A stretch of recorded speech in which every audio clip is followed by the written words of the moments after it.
Hello everyone and welcome to this video. Now this is kind of different video because it's my first very long scripted video, so I hope you'll enjoy that. Yeah, anyway, I'll be guiding you through how you can become a good, pretty top tier player and how you'll beat your first extreme demon. So, if you want to know more about that, then continue watching the video. Let's begin. Whether you're new to this game or experienced with beating levels, you probably realize that Geometry Dash isn't easy. It's very difficult to beat levels, especially the ones in the focus here, Extreme Demons. Extreme Demon is the hardest difficulty you can find in Geometry Dash, and they are only beaten by the most skilled players. Even for them, it's a challenge. A lot of the time, extremes can be a lot more difficult than you expect. If you're interested in playing the game, or are already playing, you may ask yourself, how do I do this? What if I told you it's possible for anyone to beat an Extreme Demon? There are many ways you can go about this. It sure doesn't seem like it on the surface, but Geometry Dash is a lot more mindset and technique than you expect. Little of it has to do with natural talent. Geometry Dash is like learning piano. Anyone can do it, but natural talent gives a tiny boost. Anyway, depending on how you think can have massive impact on how far you will get as a player, or even how good you will play for a single session. Pay clear attention and rewatch parts of the videos if you ever feel like it's necessary. Here I will be diving in depth on how you will be able to beat an Extreme Demon. If you're a beginner, that's totally fine, because there are going to be clear explanations here. What's explained here is a very efficient way to get better at the game, which I very much wish I took. But hey, you can make sure to not make the same mistake I did. Another thing before we begin, if you already feel like you are capable of beating an Extreme Demon and don't want to hear the whole guide, make sure to skip to this time frame so you'll only hear this strategy for beginning your first or many Extreme Demons. Let's begin. This is something that might be somewhat overwhelming at first if you're new to the game, but trust me, it's doable since as a new player you're susceptible to improving at a fast rate. For example, I have a few friends of mine who I've seen beat the main levels in less than 2 months. So you should be able to do it in around this time as well, or even quicker if you commit to it. The main levels are something important for you to improve at the game, since it lays the foundations for other or newer levels. The main levels are, as it says, the main levels of the game. In other words, the levels RobTop made. He releases 1 or 2 main levels in each update, with Finger Dash being the latest 21st level. The levels get progressively harder with a couple exceptions, and they range from the difficulty of a very easy demon to something similar to a medium demon. There's one level I consider especially important, which is Deadlocked, the 20th level. Deadlock uses many moving objects and fast-paced parts, which newer levels also tend to do. To be able to beat Deadlocked, make sure to do all the main levels in order. This is very important so that Deadlocked and the other demon levels, Clubstep and Theory of Everything 2, aren't more overwhelming than they have to be. I'm going to be honest, beating all the main levels isn't necessarily easy, but anyone can do it if they put the time into it. If you commit to it, you can pull it off. If you want to do more research on what the main levels are like, search around on YouTube. It's very easy to find. Now this step might be obvious since there are only online levels. The thing I want to tell you guys with this is test the waters a bit. Check the featured page that's available in Geometry Dash and see what the actual game is like. Beat a couple more non-demon levels to get familiar with the current meta of the game and then move on to harder levels. This is necessary to just get an extra feel of the game so you're not jumping into anything without the skill set. Also, to have a bit of fun with the game. There are many online levels to choose from, so something you can do is check the most liked levels, most downloaded, and check what levels are trending on YouTube. Viprin and Nexus are very good sources for this, since they showcase new and fancy levels for people to enjoy. Make sure to try out some demon levels as well. This may not be a thing that you'd expect me to say, but I just have to say it. 144Hz helps out a ton, and it makes Geometry Dash 100 times more fair than on 60Hz. This video is also mostly based around if you're a 144Hz player, but works for people on 60 as well, so don't worry. What a higher hertz monitor does for the game is bring it out to its fullest by bumping up the frame rate to either 144 FPS or 240 FPS. and brings down the latency delay you'll have on a 60Hz monitor. It also makes the ship and wave game mode significantly easier than on 60Hz. If you want to have more information on why higher hertz makes the game easier, make sure to watch this video by Draconia Army. Now if you don't have the economy to support a new monitor, that's fine. Not everyone has a lot of money available, and that's understandable. All is doable on 60Hz as well. If you do want to get better at the game, however, this step is highly recommended. By this point, you are probably comfortable with the game if you have followed the previous steps, and you know how the mechanics work. Time to move into the scary territory, the demon levels. Here you can do whatever you want, but my main advice for you is to always stay committed to what you're beating. Always play one level at a time and stick with it no matter what. Another advice I have is to make a list of levels. A minimum number of this list should be around 10 levels, so you have something to stick with. This list should mainly focus on levels that are challenging for you.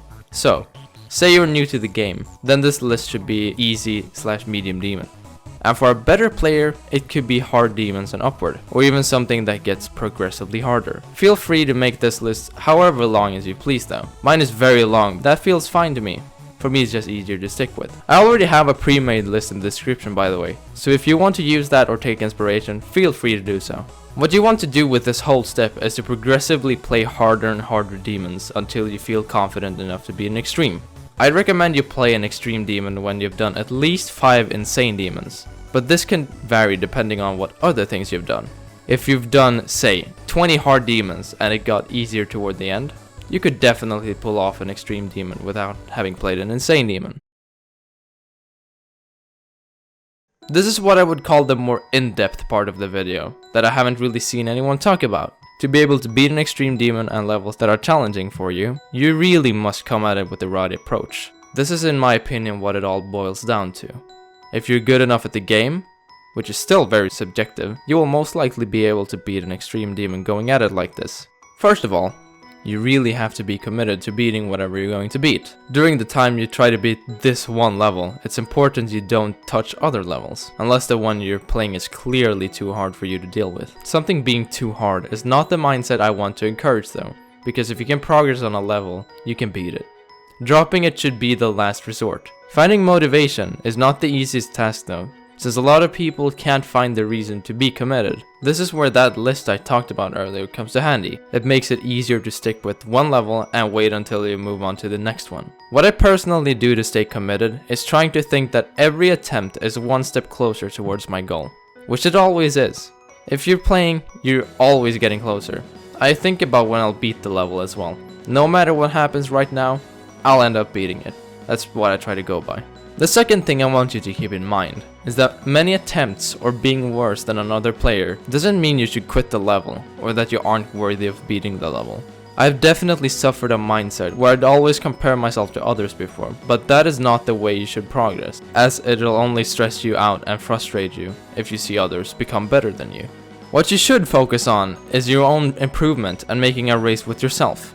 In this way you can feel proud and look back to yourself 2 months ago and say, wow, I think I see myself becoming better than my past self. Instead of, wow, I'm becoming better than that one person. You can clearly see which one is less toxic. I'd argue this is the most important thing in your mindset, since it will motivate you a lot more. Frustration and anger are a thing that will very likely come your way if you're doing something harder than you've done before, and it's normal. This game is after all in the category of rage games, so it's to be expected. There are many ways you can deal with this. My take on it is to find a way to accept it, and that it's hard to avoid. You should definitely try to control your emotions a bit, as they can decrease your skill while playing if you act on them too much. Keep in mind that acting on the emotions will do nothing for the result. It will most likely take you just as long either way. Attempts don't matter. This is probably the most cliche thing that the Geometry Dash community says, but it's definitely one of the truest cliches. Attempts are only a number, and a reminder of how persistent you are with this one level you're playing. If anything, many attempts are a positive as they show you that you can push through no matter what. Persistence is the one true key to this game, so don't feel ashamed of taking many attempts. Choosing your first extreme demon isn't an easy task. When I was writing the script to this video, there were 236 extreme demons available in the server, So I suppose there are the same amount or even more extremes at this point of you watching the video. If you can't choose your first extreme, I'll give you my suggestion together with what the community would recommend. Cataclysm.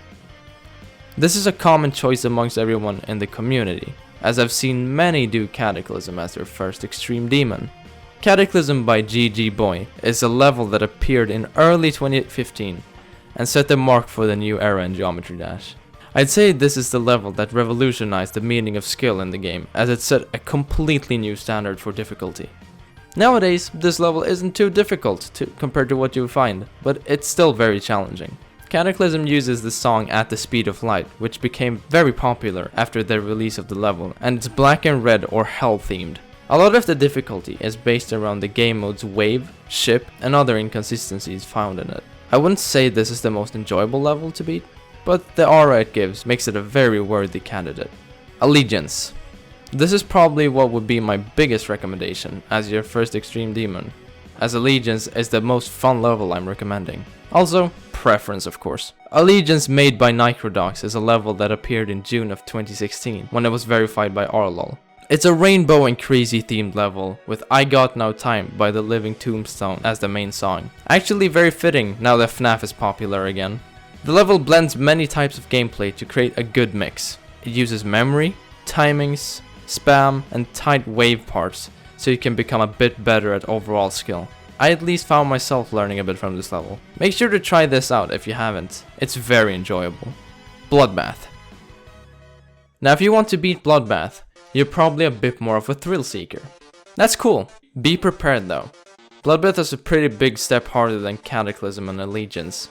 If you're fine with making a big jump however, then this is the level for you. Bloodbath is another level that set a new era of difficulty during its release.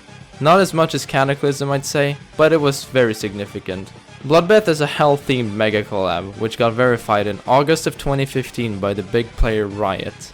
I'd say this looks more like just a red mega collab, but considering the name, I'll say it's hell-themed. Bloodbath was the hardest level for a very long time, and it didn't have a victor until 13th of March 2016, months after it got verified. This is because the majority of everyone were on 60Hz at the time Bloodbath was verified, and then slowly started switching over to 144Hz. This made people able to beat the level. Hate War. This level may not seem like anything special on the surface, and I'm going to be honest, it really isn't. From what I've seen, there isn't anything bad with it, it's just not special. Anyway, this is Hate War, and it's from what I know, the easiest level I'm recommending. I don't know the origin of this level, but it's a remake of another level that probably was named Hate War as well. Stormfly is the verifier of this remake and published the level. Hate War got released during August 2016, which is around a year after Bloodbath. The theming of this level is kind of unclear, but it features a bunch of different colors and also texts hating war. Other than that, it seems to be a straightforward and timing based level. Spectral Temptation. Spectral Temptation is the second easiest level I'm featuring in this video. I wouldn't necessarily see this as a great level to do as a first extreme, but it's fairly easy, so maybe you could pull it off. Spectral Temptation is a fast-paced extreme demon with no real theme to it, and it got verified by who went by the name Disc Joker in December of 2017. As for the gameplay, I've heard various things. Apparently, it's an easy extreme demon, but the gameplay doesn't hold up too well by being kind of buggy. If you feel like you can pull through that, go for it. There's nothing much to say about this level. Last hand recommendations. In case you aren't interested in trying the other levels I mentioned, I've gathered a few other levels that might fit the title First Extreme Demon. These are Meltdown, Firepower, Brimtanic Paradise, Achondrite, and Dark Rivalry. I haven't tried these much at all to be honest. The most I've done are practice runs and I actually don't know much about them. The only thing I know is that they are on the lower tier of difficulty in Extreme Demons. The reason I know this is because I haven't seen them on the official demon list, which is ranked from 1 to 150. This means that they are all easier than the 150th hardest level. I don't have much more to say about them, except that they are easy for the difficulty and that you could try them out. Alright, so that was that. If you enjoyed this video and appreciated all the hard work I put into it, yes, this was a video I put in a lot of effort in, so You could show your support by liking the video or subscribing to my YouTube channel if you want to see more future content.